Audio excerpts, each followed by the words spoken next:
Hi, how's it going? I'm Ella Feingold. I'm an orchestrator. I hope that you're doing really, really well today.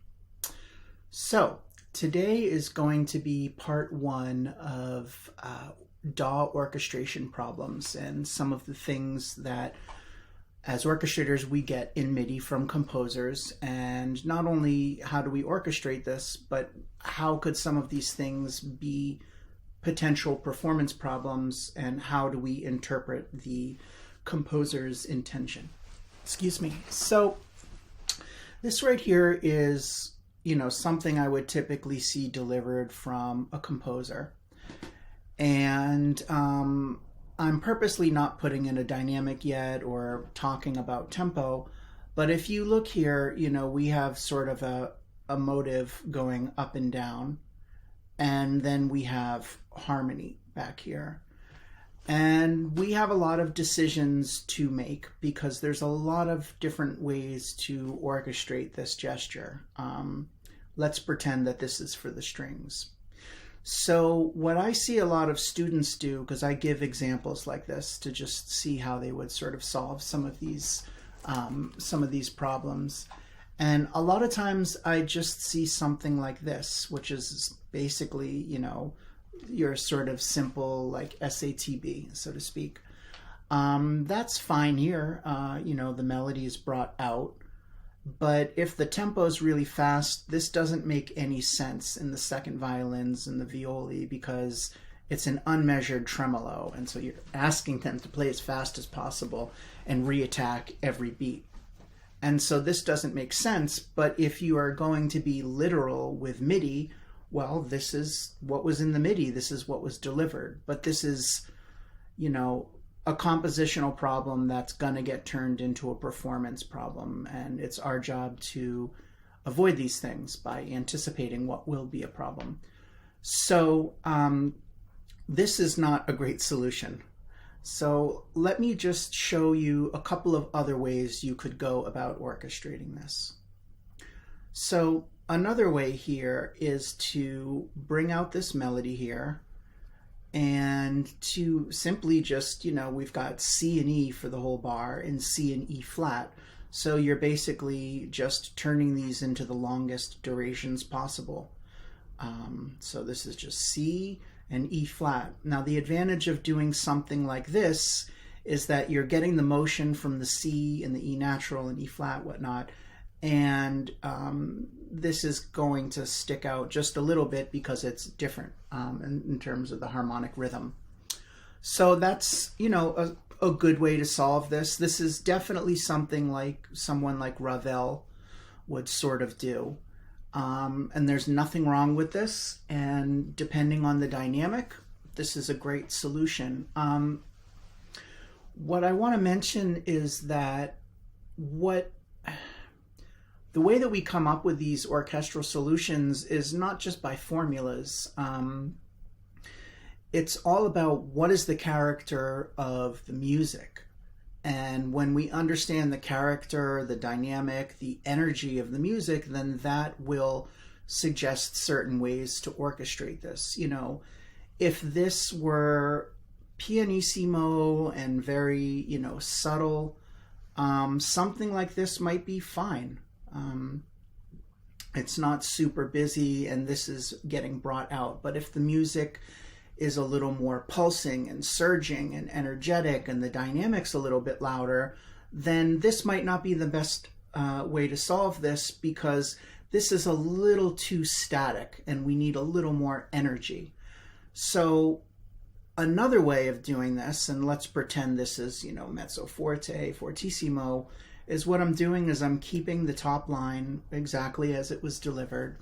But what I'm doing is a sort of John Adams thing here where I'm oscillating the notes. So they're going up, C, E, C, E, C, E, which you can see in the violi here. And then I'm going retrograde here in the seconds, E, C, E, C, E, C. And that is just giving a little more energy. I'll just play with the, cheesy playback sounds here.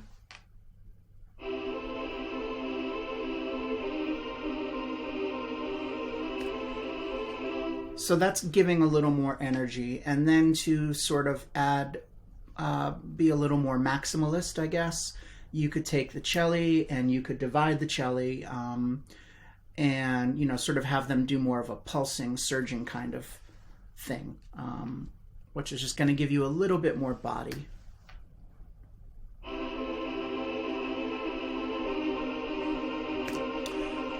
So that's, you know what, the second solution here. And this is something I would probably do if the music is a little more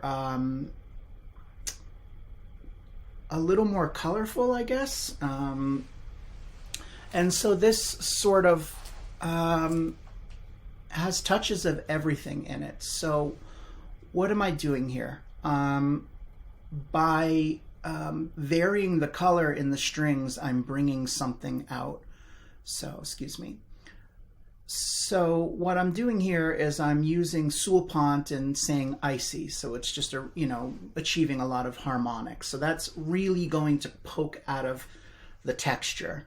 And I'm also giving it dynamics. So we're sort of getting these waves coming up and down and up and down. And that's one way to bring this out. Now the other way is to have the background contrasted. And so instead of having these be sulpant and icy, I'm going the other direction. Instead of having tons of mid and high mid, I'm scooping all the mid out. And this is sul-tasto and flautando. So this is a much different, tone color. And so this is adding more contrast here. What I'm also doing is just using the first desk of celli in unison with the violin, where they are on their, A string. And so that's really going to make this project. And first desk is plenty for this kind of gesture. And then just for a little more, refinement and a little more air and mist around the sound, I just have 3 celli doing artificial harmonics here that are basically doing exactly what the second violin is doing. And, which one of these orchestrations is correct? I mean, all of them, depending on the emotion and the color of the music. So, yeah, this is just sort of one thing that I wanted to talk about. If this were, let's say that this gesture were, woodwinds. And so let's assume that this is going to be like flute flutter tongue here. So one way to bring this out would to do something like this, where flute, alto flute, alto flute would be a nice color, and to make this pop a little bit more, maybe coeur anglais. Not flutter tongue, just just playing these as eighth notes with a nice slur arc over each bar. So that's a way that you could do it in the woodwinds. So again, the dynamic is going to guide you with the orchestration. Doing something like this that could be, say, fortissimo, where it's just really ruvido and pulsing and having everyone oscillate, is sort of a frenzied energy. And this would be a great way to orchestrate this passage if this was maybe fortissimo. This works at pianissimo too. It definitely adds more energy. This sort of approach would be my favorite, just in terms of refinement and bringing things out with different color and technique. So I hope this is helpful, and this will be like an ongoing series of many different gestures that orchestrators get from composers in the medium of film and video game and stuff like that. So if you have any questions, comment below, and I will see you on the next one. Stay weird, be kind, don't forget to love yourself and each other. Thank you.